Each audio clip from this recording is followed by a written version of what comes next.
narasumber yang luar biasa. Meskipun harus dilakukan secara online. Semoga kita semua sehat selalu. Webinar ini dilakukan dengan tujuan meningkatkan pengetahuan masyarakat terkait vaksin terhadap ibu hamil sekarang boleh divaksin COVID-19 seputar mitos dan fakta pelaksanaannya. Sebelumnya, perkenankan saya pada pagi hari ini untuk membacakan susunan acara pada pagi hari ini, yaitu yang pertama pembukaan, yang kedua pengambil alihan acara oleh moderator, yang ketiga pembacaan materi selama 20 menit, yang keempat sesi tanya jawab selama 40 menit, kemudian yang kelima adalah penutup. Menuju acara yang pertama, marilah kita buka acara pada pagi hari ini dengan mengucapkan Bismillahirrahmanirrahim. Kemudian acara yang selanjutnya adalah pengambil alihan oleh moderator kepada Dr. Darmi Sabto. Dipersilahkan.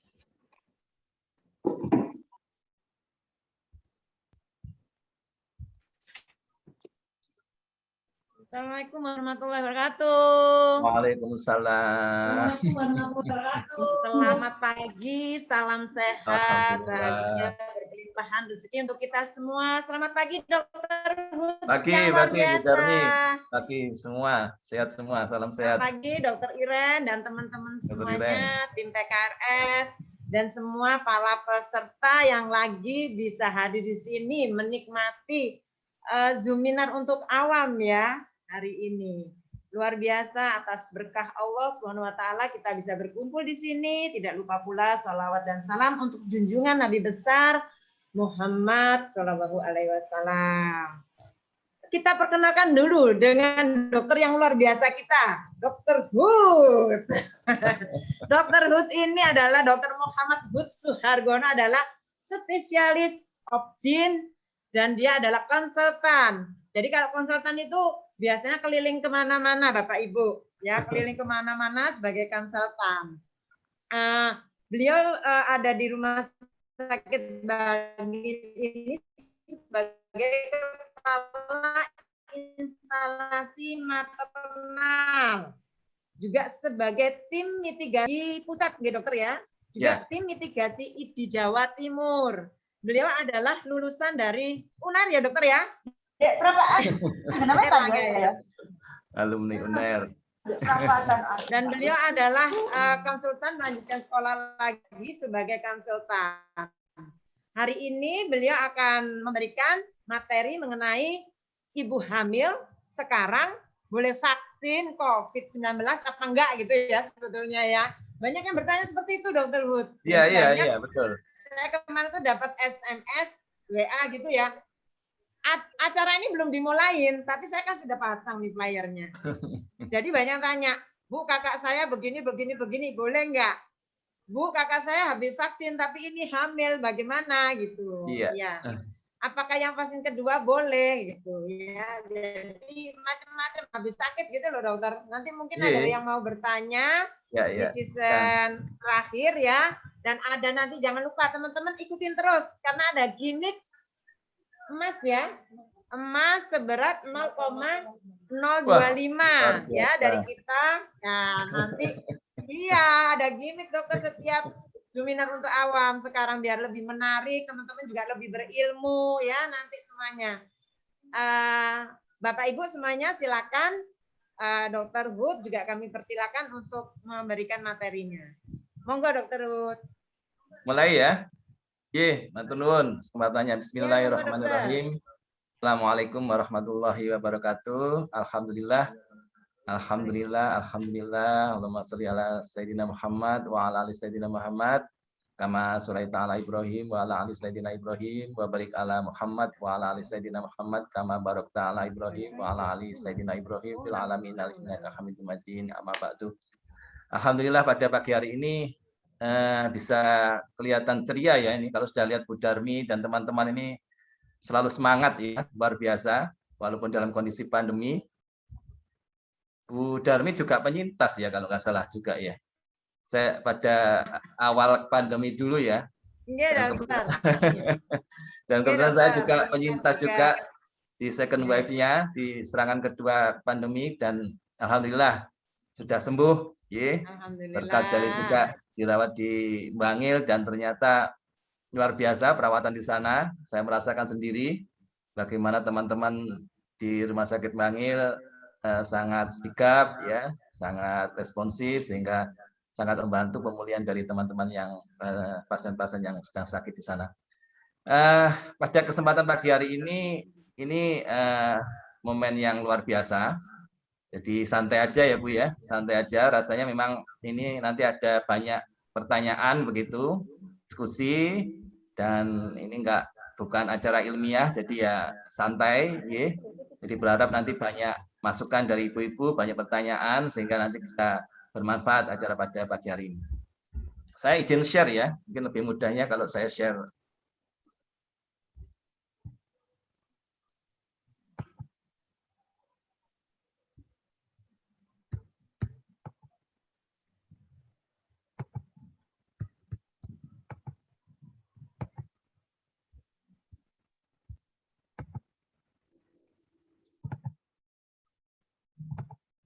Ya, pada pagi hari ini yang lagi update ya, yang lagi update program pemerintah minggu-minggu ini, tepatnya baru tanggal 19 Agustus kemarin dicanangkan secara nasional program vaksinasi COVID-19 untuk ibu hamil. Kenapa update? Kenapa hal yang baru? Karena ternyata memang program vaksin untuk ibu hamil itu hal yang baru ya. Makanya saya beri judul pada pagi hari ini, ibu hamil sekarang boleh divaksin. Ya, sekarang. Kenapa? Karena dulu pertama kali di launching vaksin pada Januari 2021 ya. Saya ingat benar kalau ibu-ibu yang sedang hamil kemudian ingin divaksin, di screening di puskesmas, pada saya itu mesti pertanyaannya, ibu hamil? Ya, kalau hamil ya ditunda dulu. Nggak boleh vaksin pada saat itu. Pada Januari itu memang ibu hamil belum direkomendasikan untuk divaksin COVID-19. Kenapa? Bukan karena bahaya ya, bukan karena efek sampingnya dan sebagainya, tapi memang uji klinis untuk ibu hamil diberikan vaksin COVID-19 ini belum dilakukan. Ya, jadi masih uji klinisnya dilakukan pada populasi normal, ya, yang tidak hamil, wanita yang tidak hamil dan sebagainya. Jadi belum cukup bukti bahwa ibu hamil tersebut aman untuk divaksin. Jadi kalau sekarang ini kemudian boleh divaksin, kok beda-beda ya, yang dulu dengan sekarang ya, memang ilmunya berbeda, pengalaman kita berbeda ya. Dulu dikatakan ibu hamil itu sebenarnya dulu ya, ini banyak ahli dari Amerika, dari Inggris, di Indonesia pun percaya bahwa sebenarnya dulu ibu hamil itu dikatakan kelompok manusia yang aman terhadap COVID sebenarnya dulu, karena perubahan hormonal ya, ada progesteron, ada estrogen di tubuh seorang wanita yang hamil, itu menjadi proteksi terhadap COVID dulu pada awal COVID ya. Tapi dalam 2 tahun ini ternyata malah terjadinya kebalikannya. Kalau seorang ibu hamil terkena COVID ya, apalagi terkenanya pada di atas usia 28 minggu, ternyata memang resikonya sangat tinggi. Untuk dalam kondisi yang lebih berat, kondisi masuk ICU, perlu ventilator, dan angka kematian pun juga relatif lebih tinggi daripada ibu yang tidak COVID. Ini yang menyebabkan terjadinya kebutuhan untuk melindungi ibu, ya, bukan hanya dalam hal pengobatannya, ya, ilmunya berkembang, bagaimana merawat ibu hamil yang COVID itu berkembang, tapi bagaimana supaya ibu hamil itu tidak sakit, tidak terkena COVID, ini yang menjadi tantangan besar. Salah satunya adalah dengan vaksin ini. Penelitian-penelitian dilakukan, akhirnya POGI merekomendasikan untuk ibu hamil sekarang ini boleh divaksin. Dalam rangka untuk melindungi ibu hamil sebagai kelompok yang rentan terhadap COVID ini supaya selamat dalam kehamilannya. Jadi kasusnya memang meningkat luar biasa. Jadi kondisi ini yang menyebabkan kita harus berpikir lebih keras untuk menyelamatkan ibu-ibu hamil kita, karena ternyata juga mempengaruhi angka kematian ibu di Jawa Timur ini meningkat luar biasa dan menjadi penyebab kematian terbanyak ibu hamil dengan COVID ini di Jawa Timur. Yang pertama itu mengapa ibu hamil sekarang boleh divaksin COVID. Yang kedua, kenapa ibu hamil itu sekarang boleh divaksin? Pertimbangannya yaitu ibu hamil yang COVID itu ternyata 51% itu OTG tanpa gejala. Jadi ibu hamil yang sedang COVID karena perubahan hormonal tadi 51%, lebih dari separuh itu tanpa gejala. Ini yang menyebabkan ibu hamil tersebut tiba-tiba dalam kondisi yang drop, tiba-tiba sakit berat. Karena pertama kali tanpa gejala. Yang kedua, ibu hamil tanpa gejala ini menyebabkan penularan lagi ke suaminya, ke anaknya, ke seorang serumah dan sebagainya. Karena tanpa gejala. Dan yang juga memprihatinkan, ibu hamil yang tanpa gejala ini juga bisa menularkan ke nakes, ke bidan, ke perawat, ke dokter dan sebagainya saat melakukan pemeriksaan. Hal ini yang menyebabkan memang kebutuhan akan ibu hamil yang divaksin itu harus kita lakukan segera mungkin. Jadi alhamdulillah mulai 19 Agustus ini pemerintah sudah mencanangkan ibu hamil boleh divaksin dan menjadi prioritas untuk dilakukan vaksin di Indonesia. Nah, ini yang sekarang ini banyak terjadi. Selain ada yang kepingin vaksin, jadi vaksin saya itu tanya, Bu, dokter boleh divaksin. Ada yang semangat sekali. Tapi ternyata banyak juga yang masih ragu-ragu terhadap vaksin ini. Ini bukan hanya di Indonesia loh ya. Di Amerika, ini kebetulan saya menyitir webinar di Amerika. Ini ternyata ini masyarakatnya walaupun dikatakan lebih maju dari kita ya, ternyata 54% itu masih percaya pada misinformasi, pada hoax ya. Tadi disebutkan COVID itu tidak ada, COVID itu tidak nyata, apalagi vaksin, mereka nggak percaya, ada penolakan terhadap vaksin. Dan jadi isu politik, isu isu sosial dan sebagainya. Ini yang jadi prihatinan kita. Kemudian yang kedua, ternyata 1 dari 4 ini di Amerika percaya vaksin menyebabkan tertularnya COVID. Kalau kita divaksin, takutnya itu ketularan dari vaksinnya itu, virus. Jadi vaksinnya itu mengandung virus sehingga setelah divaksin, apalagi setelah vaksin itu panas semua badannya, sakit semua, wah, kayaknya saya ketularan ini dari vaksinnya. Ini jadi 1 dari 4 percaya di Amerika itu percaya bahwa vaksin itu menyebabkan tertularnya COVID. Nanti kita jelaskan mengapa kok seperti itu, sebenarnya mitos bukan hal fakta. Kemudian ada yang 1 dari 5 percaya vaksin berbahaya pada kehamilan. Vaksinnya ini menyeberang ke janin, kemudian janinnya jadi sakit, jadinya janinnya jadi cacat, kemudian terjadi keguguran dan sebagainya. Ini yang menjadi keprihatinan kita ini jadi mitos-mitos yang menjadi barrier jadi penghalang keberhasilan vaksin di masyarakat. Kemudian ada juga yang percaya bahwa kalau sudah sakit, seperti saya, seperti penyintas yang lain tidak perlu divaksin. Ini juga keliru sebenarnya, karena ternyata setelah kita sakit, antibodi yang timbul pada saat sakit itu tidak sekuat kalau kita divaksin. Jadi kita bisa tertular yang kedua, bisa tertular yang ketiga. Ada kasus tertular sampai 3 kali, walaupun pernah sakit. Jadi vaksin ini bisa membantu peningkatan antibodi lebih tinggi dibandingkan pada saat kita sakit. Ini hal-hal yang demikian ini yang nantinya saya harapkan dengan adanya webinar pada pagi hari ini ada pencerahan sehingga ibu-ibu Mungkin ada bidan di sini, ada ibu hamilnya tidak ragu-ragu lagi untuk melakukan vaksin pada saat ibu hamil. Ya. Ini yang mitos yang pertama. Ya. Vaksin COVID-19 tidak aman untuk ibu hamil. Ya. Ini yang banyak sekali. Masih banyak ketakutan, pasien-pasien saya pribadi, pasien-pasien di puskesmas, menolak diberikan vaksin. Malah ada yang, dok, saya minta suratnya, dok. Surat apa, Bu?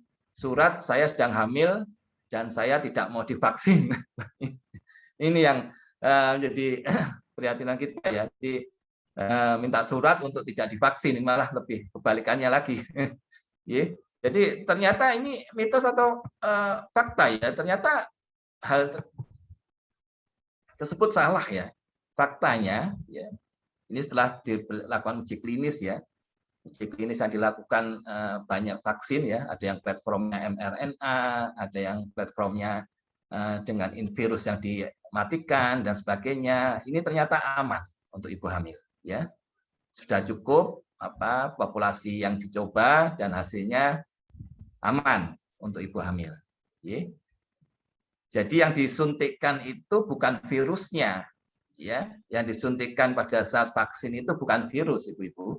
Yang disuntikkan adalah yang pertama kalau platformnya, ya bahannya itu dari vaksin yang dimatikan, itu vaksinnya dari virus yang sudah dimatikan. Jadi nggak mungkin hidup lagi.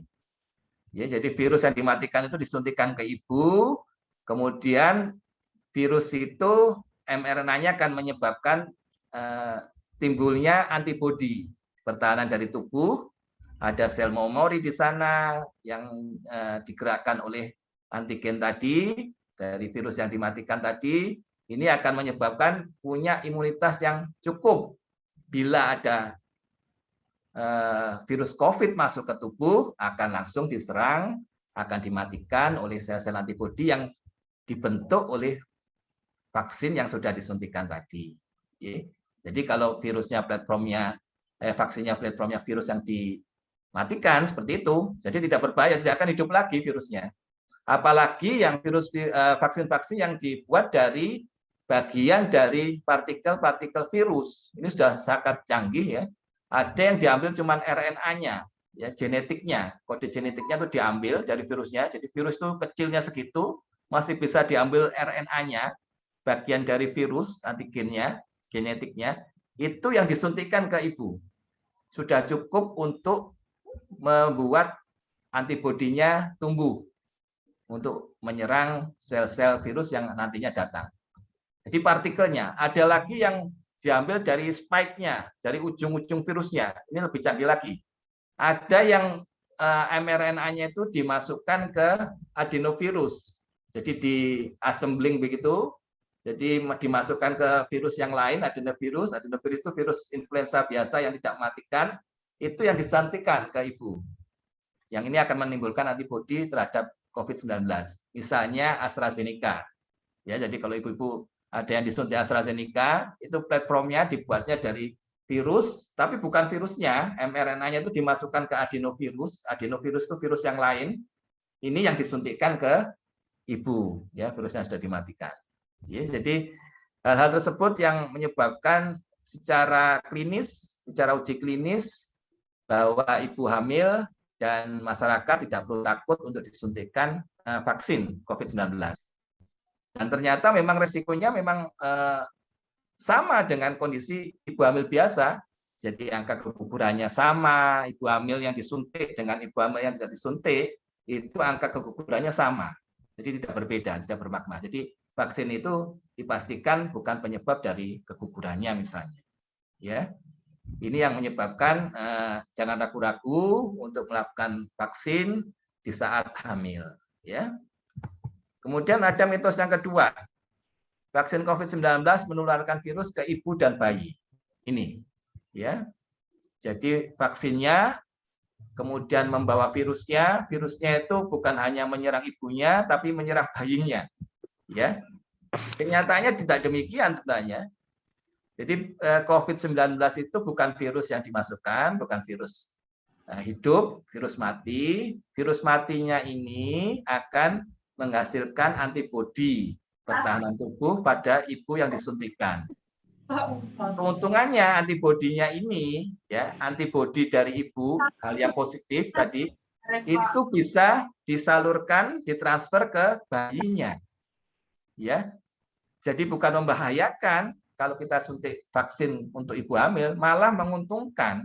Karena antibodinya yang sudah dihasilkan di ibunya tadi, ternyata ditransfer dari plasenta ke janinnya. Jadi janinnya juga mempunyai antibodi pasif dari ibunya. Ya. Jadi ada hal positif di situ kalau vaksinnya disuntikkan pada ibu hamil. Yang kedua, ternyata antibodi tersebut, ya, antibodi yang sudah dihasilkan ibu hamil, itu juga ada di air susu ibu, di ASI-nya. Ya. Jadi ini ASI yang dihasilkan dari ibu menyusui, ibu hamil nanti ya, itu sudah cukup antibodinya, bisa diminumkan ASI-nya ke bayi yang baru lahir. Ya, jadi antiglobulin A sekretori yang dihasilkan di air susu ibu itu juga melindungi bayi pada saat awal kehidupannya. Ya.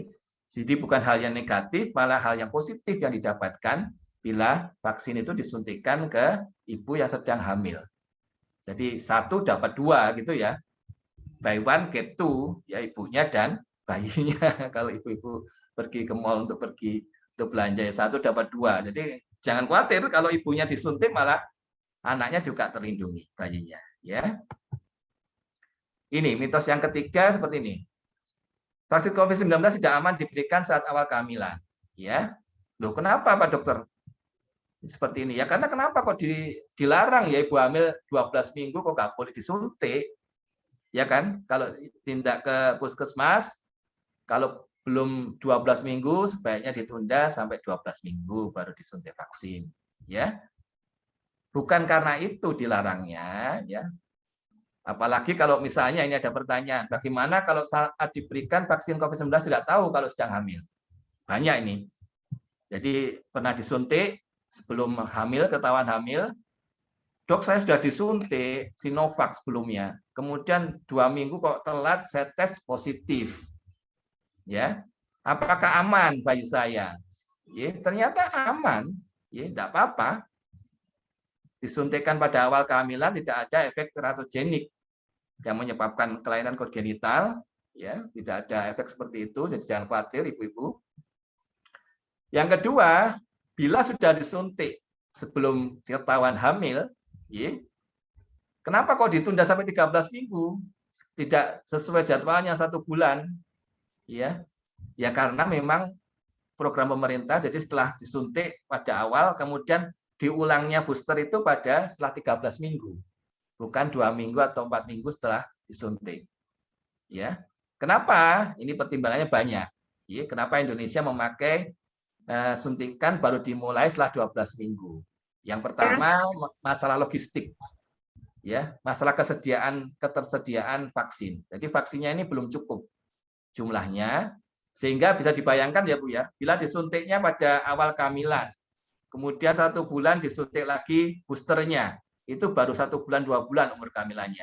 Padahal kehamilan umurnya sampai 9 bulan Bu. Ya. Nah itu kan nanti mungkin perlu booster ketiga.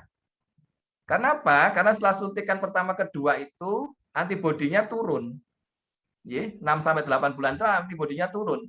Nah, kalau terlalu dini disuntiknya pada jumlah vaksinnya terbatas, nanti kalau perlu suntik yang ketiga kesulitan untuk mendapatkan vaksin.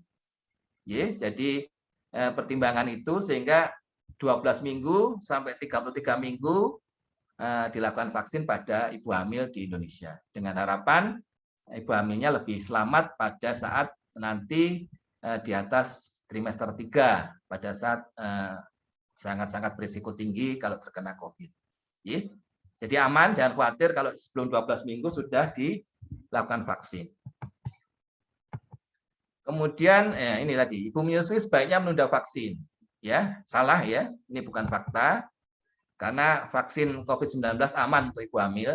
Jadi saya katakan kalau disuntik, ibu hamilnya itu disuntik, kemudian ada antibodi yang tumbuh, yang timbul pada saat disuntik, setelah disuntik 2 minggu, ini akan ditransfer ke air susu ibu. Jadi program ASI eksklusif, ya, program IMD itu sangat-sangat dianjurkan untuk pada kondisi pandemik ini, ya, karena kalau sudah disuntik vaksin, air susu ibunya akan mengandung antibodi. Kalau dihisap oleh bayi yang baru lahir, bayi yang menyusui akan mendapatkan kekebalan secara pasif untuk bayi-bayi yang menjalani awal-awal kehidupannya. Dia akan lebih selamat terhadap COVID-19. Kemudian mitos yang kelima, ini mungkin kadang-kadang mengganggu. Ini banyak sekali pertanyaan juga. Setelah vaksin kemudian menyebabkan gangguan haid. Saya haidnya kok jadi nggak teratur ya dok ya? Ya, kok jadi nggak mens atau malah mensnya banyak? Ya, apakah vaksin itu mengganggu siklus haid saya? Ternyata seperti ini faktanya. Ya, gangguan haid pada seorang wanita, ya, pada seorang wanita ini bukan ibu hamil ya, pada seorang wanita itu banyak faktor, ya. Yang terbanyak itu bukan hanya faktor fisik tapi juga psikis. Ya, saya takutnya setelah disuntik vaksin ibu terlalu takut, ya, sehingga mengganggu siklus haidnya. Bukan karena vaksinnya secara langsung, tapi gangguan stresor itu yang menyebabkan siklus hormonnya tidak seimbang sehingga akan menyebabkan gangguan haid. Ini yang perlu diketahui faktanya, sehingga jangan khawatir kalau disuntiknya tidak pada saat hamil, seorang wanita nggak usah takut karena vaksin COVID-19 tidak menyebabkan gangguan haid. Ya. Ini vaksin COVID-19 dapat menyebabkan infertil. Ini yang program-program ingin punya anak ya. Ini selain ibu hamil ya, jadi wanita gitu ya. Saya masuk ke mitos-mitos yang lainnya. Ini ternyata juga tidak, ya, tidak ada penelitian yang menyebabkan vaksin COVID-19 mengganggu fungsi reproduksi. Ya. Antibodinya yang ditimbulkan adalah antibodi. Jadi antibodinya malah menyelamatkan ibu-ibu tersebut, wanita tersebut. Ya. Jadi program hamilnya diharapkan akan lebih berhasil malah. Jadi itu mitosnya yang seputar kehamilan dan wanita, sehingga rasanya tidak perlu khawatir yang berlebihan terhadap vaksin ini dan malah berbondong-bondong ibu-ibu hamil tersebut untuk segera divaksin. Karena apa? Karena ternyata ada manfaat yang lain selain ibunya sehat, ya. Kemudian antibodinya itu ditransfer ke janin, ditransfer ke air susu ibu, sehingga sangat menguntungkan untuk keselamatan dari bayi yang akan lahir dan bayi yang menyusui. Kemudian yang kedua, bila ibu hamil tersebut sudah mempunyai antibodi yang cukup, tidak sakit, ya, dia akan menyelamatkan juga keluarganya, menyelamatkan anaknya, menyelamatkan suaminya, juga akan menyelamatkan tenaga kesehatan yang akan membantunya di kemudian hari. Bidannya akan lebih selamat, dokter SPG-nya juga akan lebih yakin kalau ibunya sudah divaksin dan sebagainya, sehingga pertolongan untuk ibu-ibu hamilnya akan berjalan dengan optimal. Saya kira itu ya mitos dan faktanya yang bisa saya rangkum, dan mungkin ini jawaban-jawaban yang populer begitu, sehingga akan memudahkan ibu-ibu semua menangkap dari penjelasan-penjelasan saya.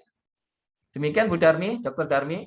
Mungkin kita bisa lanjutkan dengan diskusi dengan yang lainnya, topik yang lainnya. Mungkin ada pertanyaan-pertanyaan mungkin dari Dr. Darmi ada pertanyaan.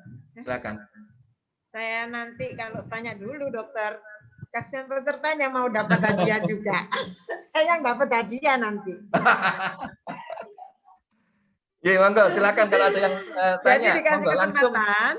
Silakan. Untuk semua peserta, ayo silakan. Jadi ini ada salah satu pertanyaan, dokter sudah ada dokter, tenang aja, ini banyak nanti pasti. Saya juga akan bertanya kalau belum ada yang bertanya ini. Yeah. Jadi ada, tadi kan sempat disebutkan oleh dokter Hud ya, bahwa kita buy one get one free, dapat dua, ya. Jadi ketika satu dapat dua, ya, dapat bonus untuk anaknya. Tapi dok, ada lanjutannya. Ini pertanyaan dari Mbak Ika Fitriana dari Teratai. Yeah.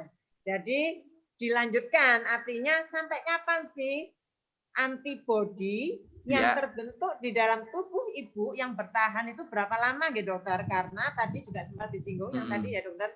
Jadi apakah sampai menyusui? Misalnya dia disuntiknya ini kan berapa lamanya mungkin gitu ya dok? Kalau kita kan ada vaksin 1, vaksin 2 seperti itu. Bagaimana dengan ibu hamil?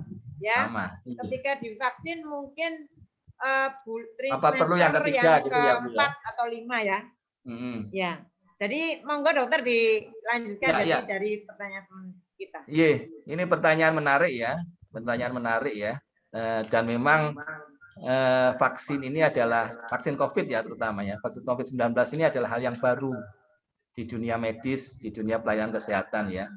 Para ahli masih juga melakukan uji klinis yang belum selesai sebenarnya. Sampai berapa lama antibodi itu bisa bertahan di tubuh seorang yang divaksin. Wanita hamil maupun tidak hamil, seorang populasi dan sebagainya, itu bisa bertahan berapa lama antibodinya. Jadi kalau menurut penelitian-penelitian itu memang tergantung juga dengan platformnya, ya, jenis vaksinnya, mulai dari yang virus yang dimatikan, kemudian ada yang mRNA, ada yang adenovirus, ya, ada yang spike, ya. Ini yang menyebabkan juga perubahan-perubahan atau perbedaan-perbedaan dari daya tahan antibodinya, imunogenitasnya di seorang yang divaksin. Kalau menurut penelitian terbaru, ya, mengapa ya sekarang ini banyak nakes yang di booster ketiga, itu ternyata memang ada penurunan dari titer antibodinya dan imunogenitasnya. Kalau menurut penelitian itu 6-8 bulan. Ya, saya ingat benar juga saya divaksin bulan apa itu ya? Bulan Februari ya. Ternyata bulan Juli saya sakit, ya. Ya memang ternyata memang benar, mungkin antibodinya sudah mulai turun 6 bulan. Jadi memang kebutuhan untuk booster ketiga itu juga diperlukan nantinya. Jadi memang untuk ibu hamil ini, ya makanya dianjurkan untuk disuntik pada trimester kedua, ya setelah 13 minggu. Ini dengan harapan memang masa amannya, masa perlindungan dari vaksinnya ini akan lebih panjang sampai menjelang persalinan. Kurang lebih 8 bulan kan sudah lebih aman begitu ya, 6-8 bulan sampai menyusui sejak awal itu aman. Kalau diberikan trimester pertama, takutnya kalau 9 bulan sudah mulai turun dan sakit ibunya. Jadi ini salah satu dari mengapa disuntikkan setelah trimester kedua. Jadi 6-8 bulan. Ya selama ini ya, jadi nggak bisa seumur hidup. Nanti rasanya mungkin ya ke depan kalau vaksinnya sudah cukup banyak ya, mungkin booster itu akan 1 tahun sekali. Kita akan disuntik vaksin COVID 1 tahun sekali untuk di booster lagi begitu ya. Nah ini memang nantinya seperti itu modelnya.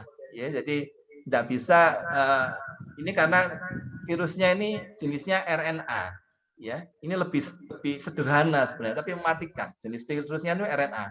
Jadi gampang sekali bermutasi dan sebagainya, sehingga mungkin perlu booster itu ajak kita lakukan nantinya.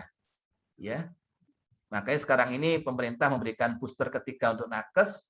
Salah satunya memang pertimbangannya setelah 8 bulan itu antibodinya turun. Ya. Jadi kalau seorang perempuan atau general populasi, masyarakat umum juga nantinya mungkin perlu booster ketiga, bukan hanya nakes, termasuk ibu hamilnya. Jadi memang perlindungannya kalau menurut penelitian itu 8 bulan. Ya. Itu mungkin jawabannya ya, Bu Darmi ya, Bu Dokter. Ya. Silakan, mungkin ada yang lain. Jadi begitu ya Mbak Ika dari Teratai ya. Jadi kita tetap artinya ada masanya ya dokter ya. Tapi untuk menjaga itu kan sebetulnya mungkin ada dokter untuk kualitas tubuh kita supaya tetap fit ya. Jadi kan ketika kita ada imun itu kan katanya kalau ada masuk kenalan dokter ya. Iya, kenalan. Si virusnya itu kenalan. Ya, harapannya tubuh kita ini kalau sudah kenal bikin antibodi kan dokter sudah kenal. Hei, kamu temanku gitu. Jadi sakitnya nggak parah-parah banget gitu ya dokter. Gitu ya, setuju. Mungkin jadi memang seperti itu ya dokter ya. Iya, jadi jangan setelah divaksin itu kita juga lupa dengan protokol kesehatan ya, 6M dan sebagainya itu tetap kita lakukan supaya kita terhindar dengan COVID ini. Dan juga daya tahan tubuh, kemudian jangan sampai sakit yang ringan, itu juga jangan terlalu stres ya, aktivitas fisik dan sebagainya jangan terlalu berat, istirahat yang cukup itu juga sangat mempengaruhi titer antibodinya. Kalau kita stres, itu antibodinya akan cepat turun imunogenitasnya itu ya. Jadi yang mestinya bisa bertahan 6 sampai 8 bulan, mungkin 4 bulan sudah sangat turun titer antibodinya itu. Ya. Tapi memang nggak bisa berlangsung lama, nggak bisa berlangsung seumur hidup untuk antibodi untuk COVID-19 ini, menurut penelitian. Jadi memang perlu di booster sekali lagi. Ya, jadi dengan kita tidak stres, menjaga pola hidup, gaya hidup, istirahat cukup, ya, tidak stres, tidak aktivitas fisik yang berlebihan, mungkin titer antibodi itu bertahan akan lebih lama dibandingkan dengan individu yang gampang stres. Mungkin 4 bulan, 6 bulan sudah sakit lagi karena titer antibodinya cepat turun, begitu mungkin ya penjelasannya. Ya, jadi Ibu Bapak dan teman-teman semuanya pastikan ketika sudah vaksin jangan lengah, ya, jangan lengah, tetap protokol kesehatannya tetap dijaga karena sekarang ini memang era yang sekarang ini kita harus tetap menggunakan masker ya. Tapi saya setuju dokter untuk menggunakan masker ini ya untuk protokol kesehatan ini. Ya, jadi tetap gunakan protokol kesehatan meskipun kita sudah vaksin, meskipun merasa tubuhnya sehat, tapi harus tetap protokol kesehatannya yang nomor 1 dan jangan stres ya dokter ya. Iya. Dan nanti mungkin ada tambah ada booster lagi ya bisa ya kalau kita memang kondisinya memang antibodi itu tidak terus ya, jadi ada turunnya gitu ya dokter ya. Iya. Ini lanjutan dokter yang kedua. Jadi ada yang kemarin-kemarin nih dok, itu kan ada nih seorang ibu hamil. Nah itu divaksin tiba-tiba meninggal dokter. Bagaimana dengan cerita itu gitu? Ini dari Ya, gimana dokter? Meninggalnya bagaimana ceritanya ya? Disuntik harus meninggal gitu? Ya, jadi ini ada berita nih dokter ya, yang lagi beredar bahwa ada ibu hamil yang meninggal setelah divaksin. Nah, mungkin dokter bisa dilaporkan dong ke KIPI ya. Seperti itu dokter.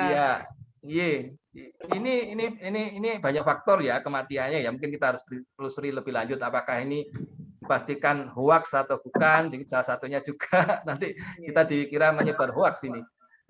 Kemudian yang kedua memang harus dilaporkan segala side effect dari efek samping dari baik yang ringan maupun yang berat, apalagi sampai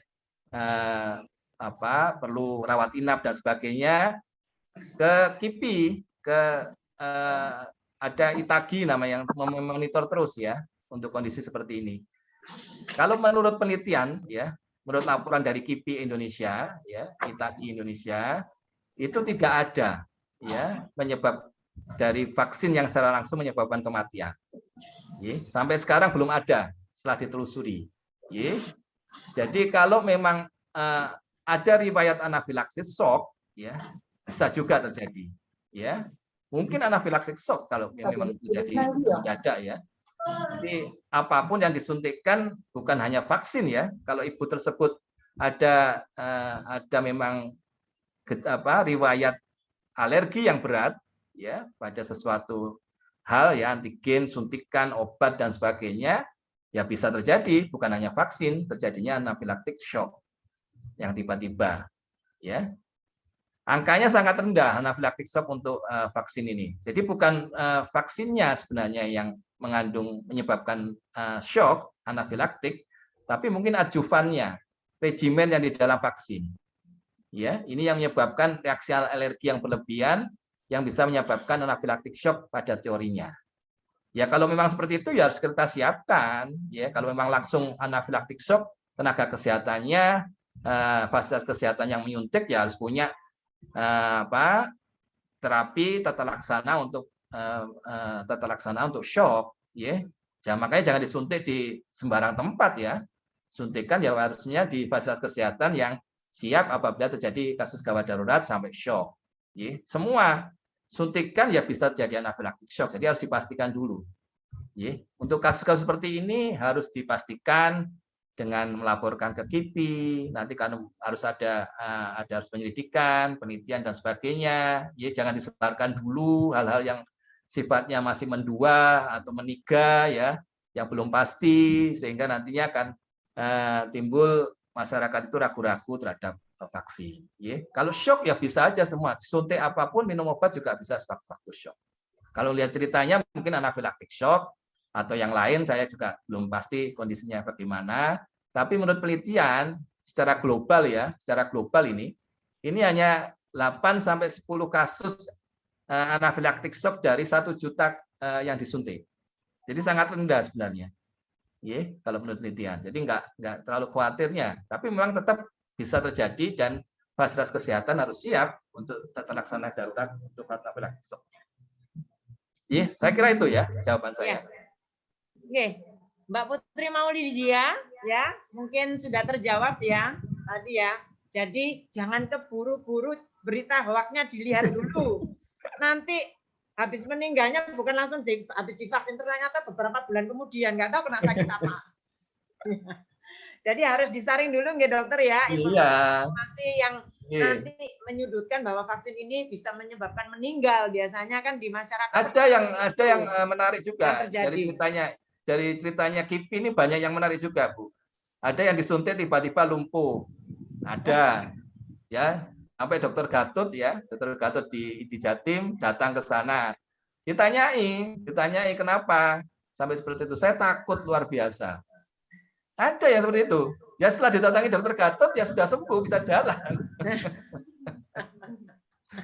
Ya, banyak yang mendahulu menyertai suntikan itu banyak, saking ketakutannya. Makanya saya harapkan PKRS dan rumah sakit ini memberikan hal-hal yang positif ya, sehingga tidak ragu-ragu. Kalau mulainya suntik aja sudah ragu-ragu, sudah dibayangi oleh ketakutan begitu ya, disuntik yang sepertinya tidak apa-apa jadi lumpuh, jadi sesek, jadi panas dan sebagainya. Ini yang mungkin kita harus membantu masyarakat untuk lebih berpikiran positif. Kita ini sudah pengalaman loh Bu Darmi. Mungkin sejak SD, SMP, SMA itu vaksin itu kan sebenarnya sudah biasa ya. Kenapa kok sejak COVID ini kita menjadi paranoid begitu ya? Padahal ya biasa aja divaksin itu kan dulu SD pernah di TT, pernah BCG, pernah hepatitis ya. Ya biasa aja. Ya, mungkin ada yang lari waktu disuntik di sekolahan ya, ada yang takut nggak masuk sekolah, izin ya. Yang juga dari dulu. Tapi rasanya kita harus membiasakan diri nanti sering-sering divaksin ya. Dengan kondisi seperti ini ya. Saya biasanya kalau lagi pemateri keluar juga gitu dokter. Saya kasih tahu aja kalau disuntik vaksin tambah suge, tambah cantik, tambah sehat. Biar nggak takut kan, kemarin sempat juga begitu dokter. Jadi informasi ini ada yang lari sembunyi gitu. Ya kalau bilang aja kalau mau divaksin tambah sehat, tambah cantik, ganteng, sugih gitu. Nanti sehat lah. Itu yang tadi datang itu kan karena ketakutan. Jadi takutnya duluan dokter langsung. Iya. Ini pertanyaan selanjutnya dokter dari Mbak Lili Masruro ya, kepala Dahlia nih, kepala instalasi Dahlia ini ya. Jadi pos vaksin kadang terjadi KIPI yang bermacam-macam tergantung reaksi tubuh. Bila terjadi KIPI, semisal mual, muntah dan lain-lain yang tidak dimungkinkan oleh orang hamil untuk mengkonsumsi obat tertentu atau kontraindikasi untuk ibu hamil, apa yang harus dilakukan dokter? Apa contohnya, Mbak? Yang tidak boleh. Rasanya banyak sekali obat-obatan yang misalnya mual ya dikasih obat mual. Gimana dokter? Tiba-tiba mual, muntah, atau panas. Iya. Ya di terapi asimptomatik perlu. Ya, kalau sangat berat, ya diyakinkan bahwa penyebabnya bukan hal yang lain, ya monggo diberikan terapi asimptomatik ya. Misalnya obat mual, ya dikasih obat mual. Misalnya terlalu panas, ya bisa sampai 38-39, diberikan paracetamol. Itu sudah sangat membantu. Istirahat yang cukup, 2-3 hari rasanya nanti hilang, ya keluhan-keluhan kipinya. Jadi berpikiran positif itu juga salah satunya untuk mengurangi KIPI, ya. Kalau sudah pikirannya macam-macam, akhirnya juga keluarnya akan semakin banyak. Ya. Artinya memang KIPI itu tidak bisa dihindari. Setiap bisa terjadi pada masing-masing individu berbeda-beda. Apalagi katanya Moderna ini juga lebih sakit ya, lebih mual, lebih pusing, lebih panas, ya. Sehingga ada yang perlu istirahat, tidak masuk kerja dan sebagainya. Ya monggo. Kalau memang seperti itu yang diperlukan, ya kita istirahat aja. Biasa, tidak apa-apa. Ya. Untuk ibu hamil makanya dilakukan setelah 12 minggu dengan harapan keluhan-keluhan mualnya itu sudah berkurang. Ya, keluhan-keluhan mual, ibunya lebih siap dan sebagainya itu setelah 13 minggu ibunya akan lebih siap untuk divaksin ya, keluhan-keluhannya sudah banyak berkurang. Adaptasinya sudah semakin baik. Ya. Jadi salah satu pertimbangannya di atas 12 minggu itu juga. Diberikan aja simptomatik kalau panas ya paracetamol, kalau mual ya ondansetron yang aman untuk ibu hamil. Saya kira nggak banyak obat yang tidak aman untuk ibu hamil sebenarnya. Ya, masih bisa diberikan untuk ibu-ibu hamil kita. Ya. Itu ya mungkin ya. Ya, Mbak Lili, bagaimana Mbak Lili? Setuju ya? Itu banyak yang resen itu.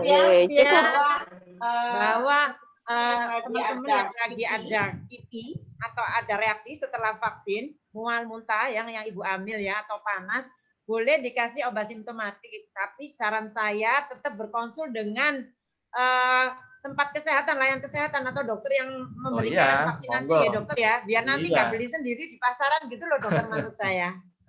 Iya, ini yang perlu diperhatikan juga. Gambar saya kok putus ya? Gambar saya putus ya? Halo, suara saja ya yang muncul. Iya dokter. Ya. Mohon maaf ya kalau putus ya. Ini nggak tahu ini kameranya mungkin ada masalah. Ya. Suara saya masih terdengar ya? Masih dokter, masih. Ya memang ada beberapa rujukan ya. Ada yang saking takutnya itu minum paracetamol dulu sebelum divaksin. Iya benar. Benar dokter. Profilaksis ya. Saya sebelum vaksin saya tak minum paracetamol dulu. Benar, kemarin tuh ada yang bilang sama saya. Iya, tapi sebaiknya jangan dilakukan ya. Tidak dianjurkan memberikan paracetamol profilaksis ya. Karena apa? Karena ternyata ini akan mempengaruhi proses pembentukan antibodi. Benar. Ya, jadi jangan kalau nggak perlu sekali ya paracetamol dihindari, ibuprofen, mevinal tidak dianjurkan. Yang dianjurkan memang paracetamol, tapi kalau memang ada simptom febris 38 derajat ya. Kalau masih rendah ya minum air putih yang banyak, istirahat cukup. Ya, apalagi kalau diberikan profilaksis, sebaiknya jangan diberikan paracetamol untuk profilaksis. Oke, dokter. Kemarin sempat seperti dokter begitu. Jadi aku nggak panas, soalnya aku sudah minum obat paracetamol sebelum suntik loh. Jadi kebetulan beberapa juga konsul dokter ketika setelah vaksin itu ada yang panas, ada yang mual. Kebetulan saya tidak memberikan obat, tapi cukup saya menenangkan aja pakai minum air putih, saya gitu anget gitu aja, menenangkan aja, relaksasi gitu saja, nggak pakai apa-apa dokter. Alhamdulillah. Itu memang saya bilang nanti ikutan, nanti selesai sendiri. Nah, malah kalau dikasih obat malah nanti nggak kerja antibodinya begitu. Terima kasih dokter.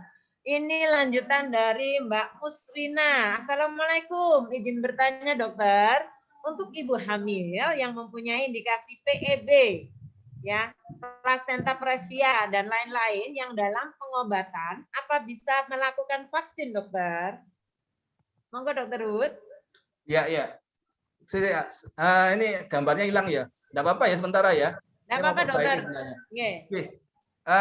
Untuk salah satu yang screening ya Bu ya. Kalau kita ada kartu screeningnya ya untuk ibu hamil ya. Kalau ibu hamil tersebut nanti kita lihat kartu screeningnya, sebenarnya ada tayangannya. Screeningnya kalau 140/90 ya, tensinya sebaiknya ditunda dulu. Ya, ditunda dulu untuk pemberian vaksinnya. Apalagi dalam kondisi akut untuk preeklamsi. Ya, sebaiknya preeklamsinya dibuka dulu, diterapi dulu, ya. Terapi dulu untuk kondisi preeklamsinya. Kalau sudah mulai terregulasi, tensinya mulai turun, bisa dilakukan vaksin. Intinya tidak untuk ibu-ibu yang komorbid, ya, mempunyai hipertensi kronis, mempunyai kelainan jantung, mempunyai kelainan ginjal, itu malah dianjurkan untuk divaksin. Tetapi ibu tersebut harus dalam kondisi yang terregulasi. Ya, kalau ada kelainan jantung, setelah mendapatkan rekomendasi, sebaiknya disuntik malah, disuntik vaksin. Jangan tidak disuntik, supaya mendapatkan kekebalan, karena mereka adalah yang rentan ya terhadap COVID ini ya. Jadi memang sebaiknya dilakukan vaksinasi untuk ibu tersebut. Halo. Ya, iya. Ya, Dokter Ruth.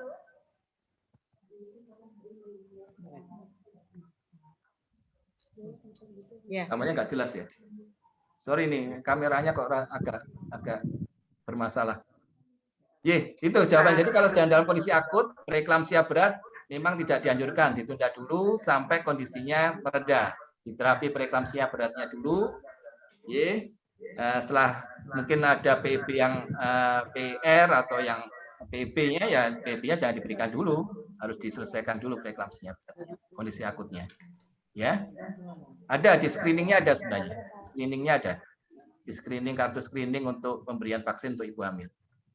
Ya, itu ada yang resen mungkin, siapa itu? Yang resen Ibu Kia dari Dinkes, Dokter.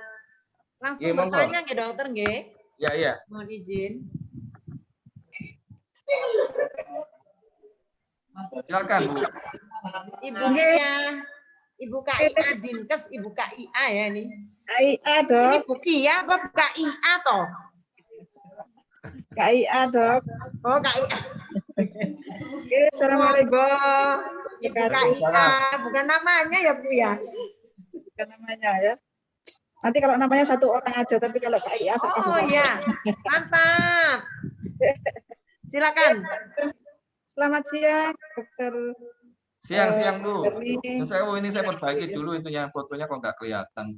Iya, silakan. Tapi dengar suaranya, Dok. Iya, dengar. Oke, Dok. Alhamdulillah hari ini kita bisa berdiskusi. Terima kasih undangannya. Ini diikuti banyak bidan, Dok, dari seluruh kabupaten. Ya. Banyak sekali. Karena kita akan segera memulai vaksinasi untuk ibu hamil di Kabupaten Pasuruan, dan hari ini kita finalisasi untuk penentuan jumlah sasaran setiap puskesmas. Jadi nanti kita akan menjadwal ke seluruh puskesmas dengan sasaran yang sudah diajukan, gitu, Dok. Yang ingin saya tanyakan, Dokter, ini bagaimana dengan ibu hamil yang hipotiroid yang sedang pengobatan, gitu ya? Sedangkan kita semua tahu hipotiroid kayak begitu, gitu. Kemudian yang kedua, ibu hamil kita banyak yang diistirahatkan di rumah isolasi, dan ibu hamil yang penyintas, ada yang sudah berkeluarga, ada yang sedang di rumah isolasi. Nah, ini jaraknya berapa lama, Dok, dari penyintas COVID ke vaksinasi, diperbolehkan vaksinasi, ini jaraknya berapa waktu? Apakah boleh langsung? Apakah ada jeda waktu yang harus dipersiapkan? Itu, Dokter, terima kasih. Hipotiroid ya, Bu ya. Hipotiroid ada kondisi akutnya enggak kira-kira? Kalau enggak ada kondisi akutnya, ya bisa diberikan. Kondisi hipertiroid juga demikian. Kalau memang tidak ada kondisi akutnya dan kondisinya terregulasi, bisa diberikan. Ya, karena memang ibu-ibu yang tersebut ini, hipertiroid dan hipotiroid ini memang sebenarnya rentan terhadap COVID ya.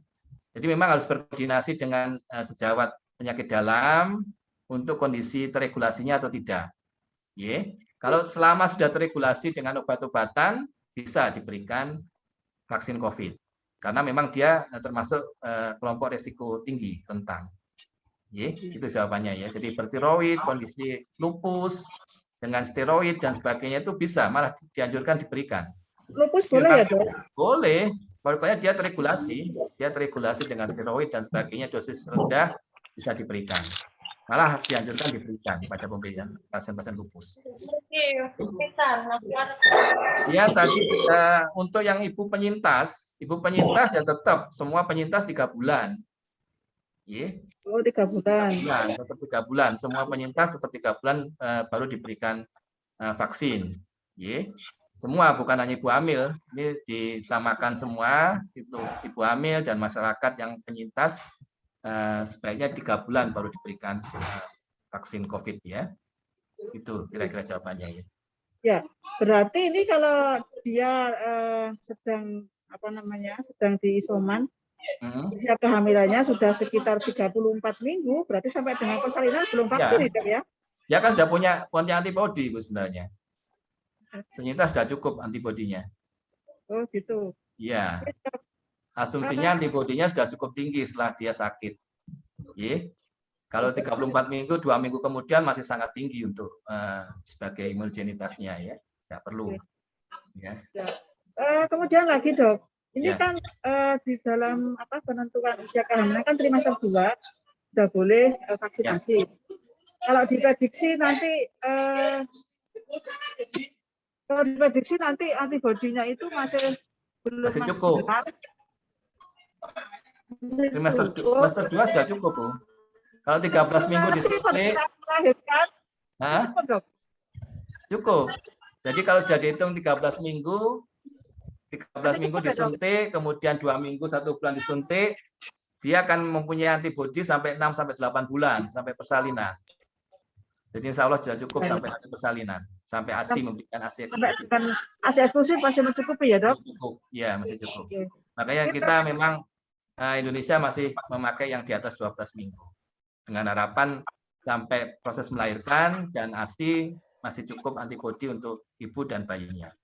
Yang kedua memang angka kematian memburuknya ibu itu di atas 28 minggu kebanyakan, bukan di bawah itu. Jadi memang diharapkan pada saat trimester ketiga ke atas itu ibu memang terlindungi ya dengan jumlah antibodi yang cukup. Itu ya kira-kira gambaran. Terima kasih. Selamat menyambut vaksinasi ibu hamil. Segera Bu, segera saya dukung. Ke depan sudah kita bisa laksanakan. Alhamdulillah. Pakai apa Bu? Sinovac atau Moderna? Insya Allah Sinovac Dok. Sinovac ya. Insya Allah Sinovac. Yang Moderna ini masih karena 200 kabupaten lokus Indonesia banyak yang mengusulkan Sinovac. Terima kasih Dokter. Matur nuwun. Sudah jam 11, Bu Darmi, gimana? Masih dilanjutkan? Silakan. Ya. Gimana? Kurang 10 menit, Dokter ya. Ini sepertinya banyak pertanyaannya, Dokter. Ya, saya juga. Ini second dua Zoom sebenarnya saya. Oh ya. Ya, Dokter. Ini ada mungkin 1 atau 2 pertanyaan lagi. 10 menit lagi kita menyelesaikan. Maaf teman-teman semuanya, Bapak Ibu semuanya. Bila ada beberapa pertanyaan nanti yang belum terjawab ya. Siap. Ini begini Dokter. Mungkin ini sebetulnya sudah ada ya, cuman menjelaskan lagi bahwa jika vaksin apakah harus dalam kondisi sehat? Misalnya lagi flu. Pertanyaannya sampai kapan kesiapan bisa divaksin agar aman gitu. Ya, kalau dari screeningnya itu hanya dari temperatur ya. Temnya 38 memang tidak dianjurkan.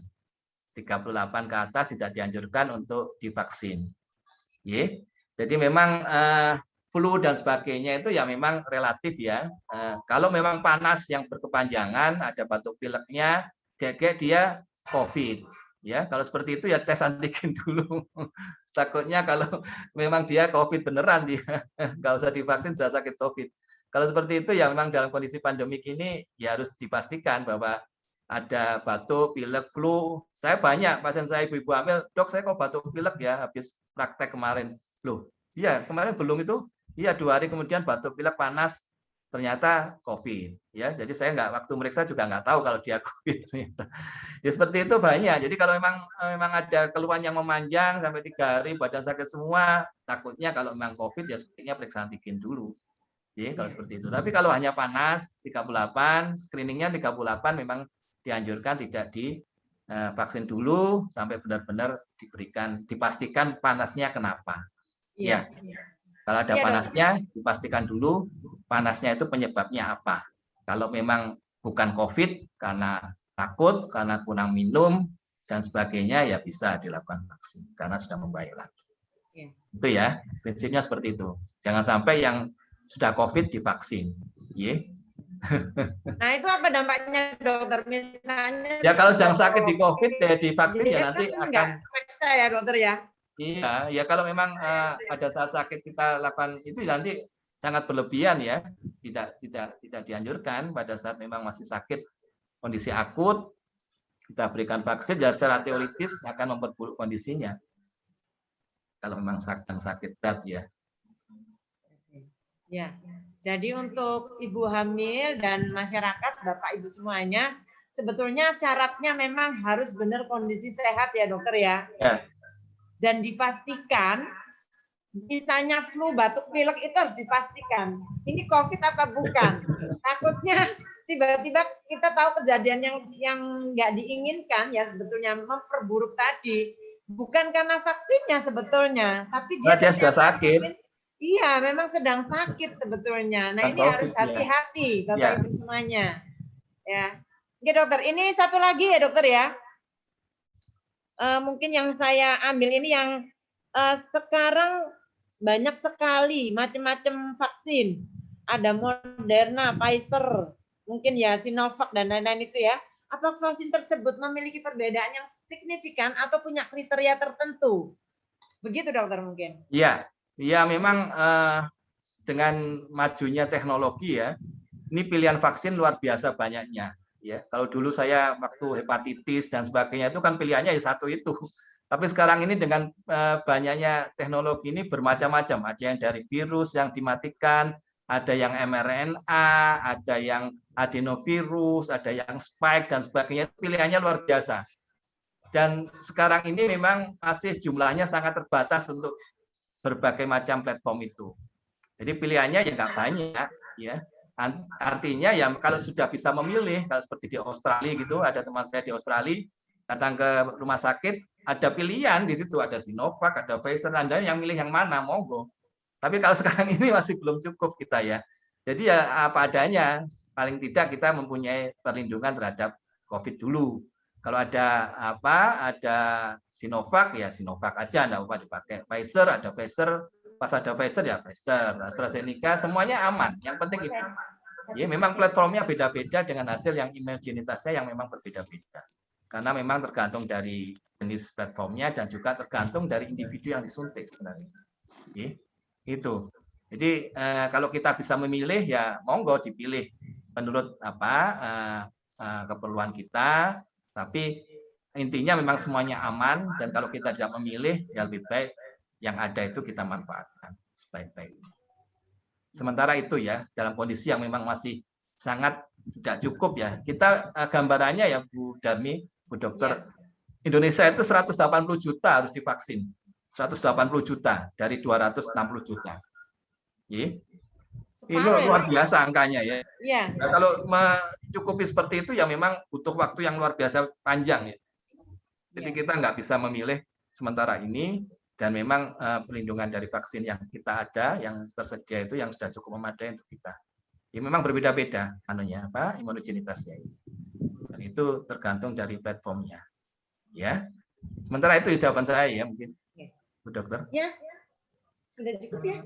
Ya karena waktu mohon juga. Maaf waktunya. Bapak Ibu. Ya, matur nuwun sekali, luar biasa dari teman-teman PKRS ini, Dr. Darmi, Dr. Aslika dan tim, matur nuwun kesempatannya bisa berbagi ilmu, berbagi bukan informasi ya, yang bukan hoax gitu ya, berdasarkan temuan-temuan ilmiah dan sebagainya, sehingga saya mengharapkan bermanfaat untuk teman-teman sekalian, ibu-ibu hamil kita di Pasuruan. Dan kita siap untuk melakukan vaksin COVID-19 pada ibu hamil di Pasuruan tanpa ada barrier yang berarti, gitu ya. Tanpa ada ibu-ibu bersedia dengan sukarela untuk semuanya divaksin di Pasuruan. Matur nuwun kesempatannya. Oke, dokter, mungkin closing statement-nya yang perlu banget untuk ibu hamil. Ini banyak sebetulnya pertanyaan itu banyak yang ketakutan dengan Moderna ini, dokter. Jadi closingnya biar semangat, Closingnya lebih semangat jangan bahwa ragu-ragu. vaksin ini aman untuk ibu Iya. hamil. Jangan ragu-ragu ibu-ibu, karena kita sebenarnya sudah berpengalaman dengan vaksin ya, berbagai macam vaksin, mulai TT, ada hepatitis dan sebagainya dulu, dan rasanya memang sampai sekarang, dan kita harus yakin bahwa vaksin COVID-19 untuk ibu hamil itu sangat-sangat bermanfaat. Di samping untuk ibu hamilnya, kemudian untuk bayi yang dikandungnya, maupun nanti bayi yang akan yang disusui oleh ibu-ibu. Di samping itu juga sangat bermanfaat untuk keluarga, karena keluarga tidak akan tertular, suaminya tidak akan menularkan kalau ibu sakit, tidak akan menularkan ke tenaga kesehatan, ke bidan, teman-teman SPUI, dan sebagainya. Peran itu yang harus kita ambil, jangan ragu-ragu, ya. Insya Allah sangat bermanfaat, bukan hanya untuk ibu hamil itu sendiri, untuk keluarga, untuk masyarakat, dan untuk kemanusiaan. Saya kira demikian ya. Jadi dengan vaksin itu kita harapkan semua akan selamat. Matur nuwun atas kesempatannya. Ya. Terima kasih Dokter Hud, luar biasa. Semoga Dokter Hud tetap sehat, beriman, Alhamdulillah. dan bahagia luar biasa teman-teman semuanya. Terima kasih banyak atas materi pada hari ini Dokter Hud. Mungkin Dokter Hud lagi pemateri lagi nih Zoom yang di kedua. Iya, ini ada sebelah itu Terima kasih Dokter Hud. Mohon maaf ya semuanya juga. Sehat-sehat selalu. Iya. Iya Dokter. Terima kasih semuanya. Ya terima kasih. Dulu ya, klik dulu ya. Iya. Dokter Hud, foto bersama dulu. Ya, ayo. Foto bersama dulu. Ya, monggo semua kamera bisa dibuka. Ya. Silakan Mbak Naya.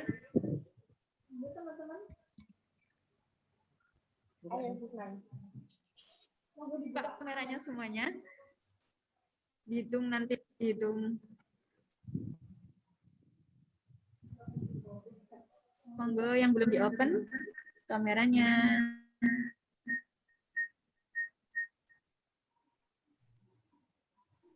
Di-open, kita foto bersama.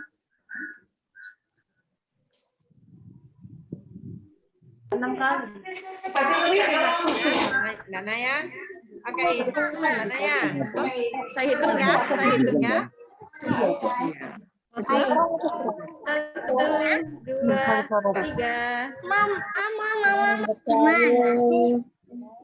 Oke. Iya. Itu Kak. Minta kalkulator Mbak. Atau urutan di situ. 3.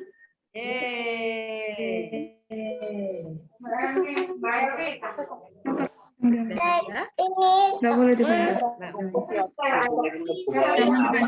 Foto kameranya sudah. Alhamdulillahirabbil alamin.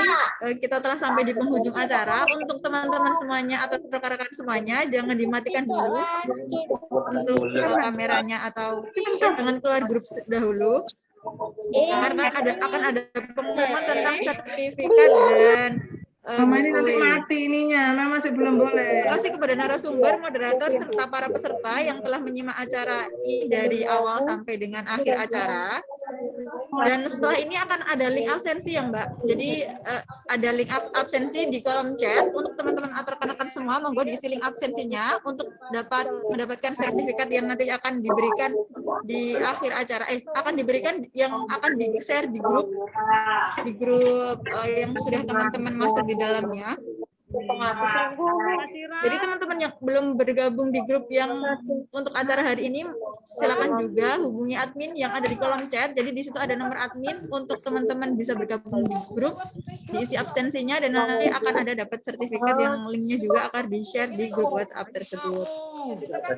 Untuk para peserta semuanya, jangan lupa juga follow Instagram @rsudbangil, subscribe YouTube @rsudbangil official, serta kunjungi website rsudbangil.pasuruankap.go.id untuk memberikan saran, pertanyaan, atau info-info tentang RSUD Bangil atau info-info tentang kesehatan lainnya. Untuk teman-teman sendiri yang ingin konsultasi mengenai objin atau kandungan, bisa melakukan datang pemeriksaan di objin, bisa dilakukan pada setiap hari Senin sampai Kamis pukul 8 sampai 11 dan hari Jumat pukul 8 sampai 10. Nah, untuk teman-teman sendiri, untuk pengumuman giveaway-nya ada 2 pemenang. Yang pertama yaitu giveaway yang akan diberikan kepada para peserta yang menanyakan tadi. Jadi salah satu mini gold 0,02 gram sebanyak 1 buah. Sedangkan yang kedua ada giveaway yang dapat diberikan kepada peserta melalui capturean tadi yang teman-teman yang sudah foto bersama, capture-nya itu bisa di-upload di Instagramnya masing-masing dengan di-tag di RSUD Bangil serta diceritakan kesan yang didapatkan dari webinar pada pagi hari ini, seperti itu. Kemudian di tag di RSUD Bangil, jangan lupa juga di follow Instagramnya dan diberi hashtag giveaway webinar vaksin ibu hamil atau giveaway RSUD Bangil, seperti itu. Kami segenap tim dari PKRS RSUD Bangil, mohon maaf jika ada kesalahan baik kata maupun perilaku. Terima kasih banyak, selamat siang, selamat beraktivitas kembali, dan wassalamualaikum warahmatullahi wabarakatuh. Waalaikumsalam warahmatullahi wabarakatuh. Absennya, Kak.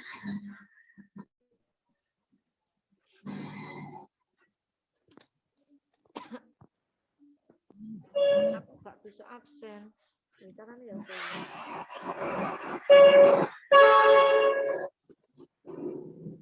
Loh, dia masih absen ya, apa sudah absen?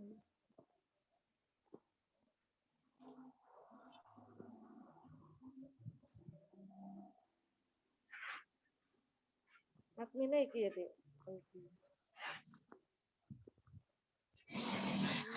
Bisa absen.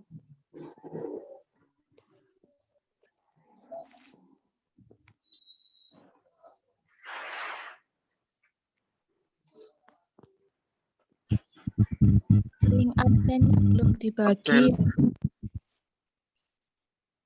Absen. Absennya di mana?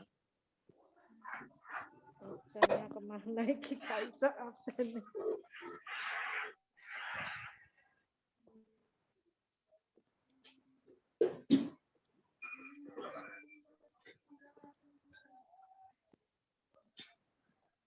From absen. Terus di nomor HP admin berapa? Gimana?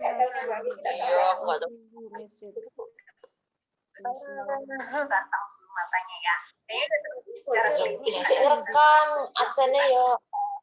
Absen teng pundi ku abe takok. Oh iya. Mohon info nomor admin, di nomor admin itu. Send to everyone. Oh, boleh tak ngerti. Iki ya absen. You can see your message recording on.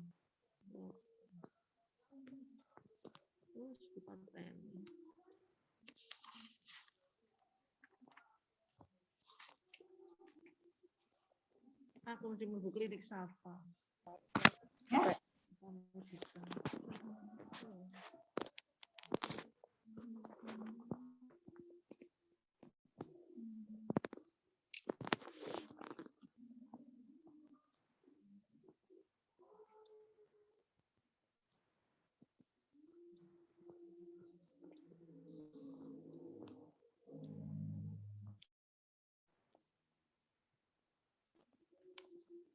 Anak akeh tayo.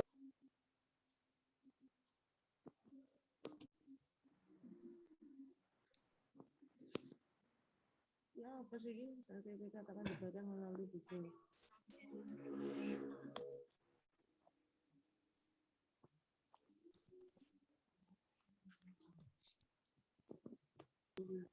Kamu supaya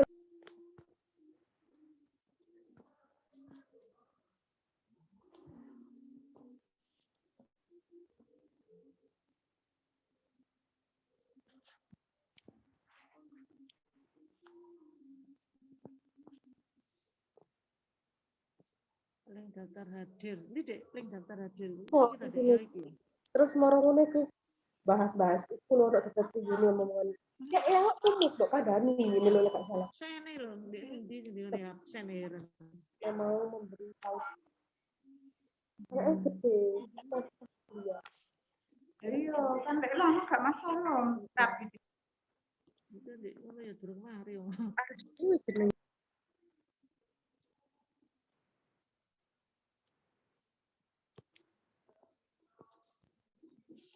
Ika, caranya ya apa absen itu? Nomorku kok durung mutu. Pakai wong pira mau sing absen? Materi dapat diunduh di link ini. Seru. Terima kasih juga ada link daftar hadir. Iki deh link daftar hadir.